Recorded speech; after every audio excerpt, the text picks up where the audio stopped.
जय गुरु जी, शुक्राना गुरु जी, अनंतम अनंतम शुक्राना गुरु जी। संगत जी, आज हम एक और कथा के साथ आए हैं अपने गुरुपा की, जिसमें हम उनके शुरुआती वर्षों के दौरान घटित घटनाओं के बारे में बताएंगे। संगत जी, चलिए शुरू करते हैं। जय गुरु जी, शुक्राना गुरु जी।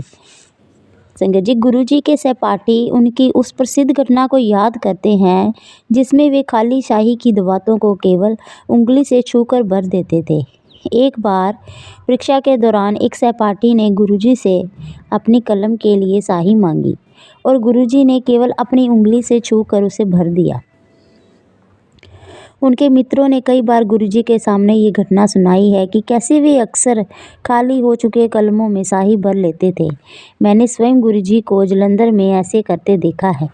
गुरुजी के पास एक डायरी थी जिसमें वे अपने पास आने वाले कुछ लोगों के पते लिखते थे, मीन्स एड्रेस लिखते थे वो गुरुजी। उस दिन मैं उनके आसन के पास बैठा था और जब भी उन्हें किसी का पता लिखना होता वे मुझसे डायरी देने को कहते थे। डायरी का कलम खराब था। सुबह से ही मैं संगत से कलम उधार लेकर उन्हें पते लिखवा रहा था। शाम को गुरुजी को किसी का पता लिखना था और इससे पहले कि मैं किसी से कलम मांग पाता, उन्होंने मेरी ओर देखा, कलम में फूंक मारी और लिखना शुरू कर दिया। मैं ये सुनिश्चित करना चाहता था कि कलम चल रहा है या नहीं, इसलिए मैं घुटनों के बल बैठकर देखने लगा और हाँ, कलम चल रहा था। उन्होंने फिर मुझे मुस्कुरा कर देखा और लिखना जारी रखा। वे दूसरों के सामने अपनी अलौकिक शक्तियों को छुपाने और सामान्य दिखने के लिए बहुत प्रयास करते थे, लेकिन अक्सर वे कक्षा में अचानक गायब होकर अगले ही पल वापस आ जाते थे, जिससे उनके शिक्षक हैरान रह जाते थे। उनके जो सहपाठी उन्हें याद करते हैं कि उनके प्रश्न पत्र के सब प्रश्न पहले से ही पता होते थे। गुरुजी ने एक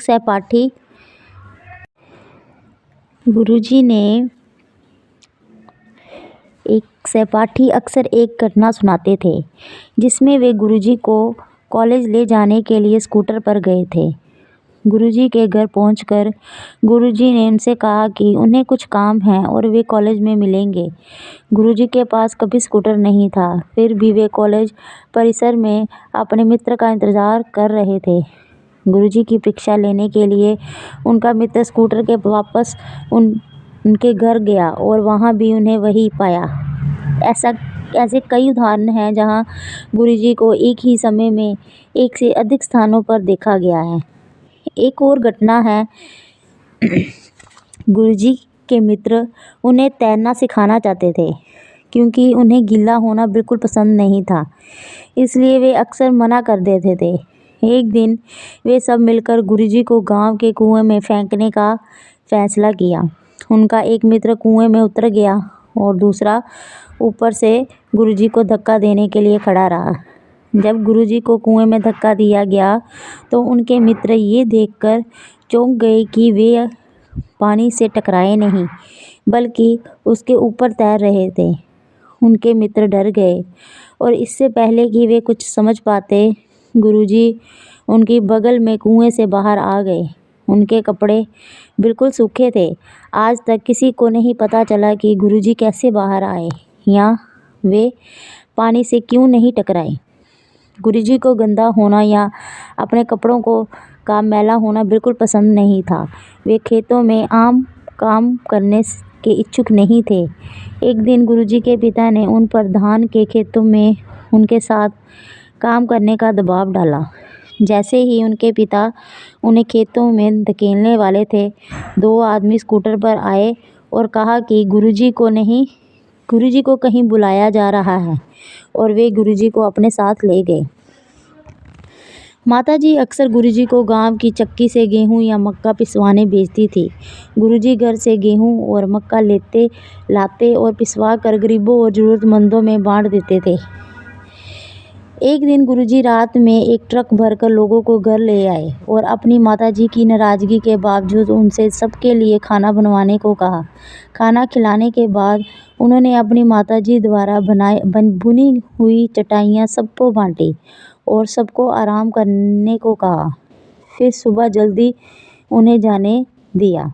जब उनसे पूछा गया कि उन्होंने ऐसा क्यों किया, तो उन्होंने अपने परिवार को बताया कि अगर वे उन्हें रोक कर घर ना लाते तो उनका एक्सीडेंट हो जाता और उनकी मृत्यु हो जाती।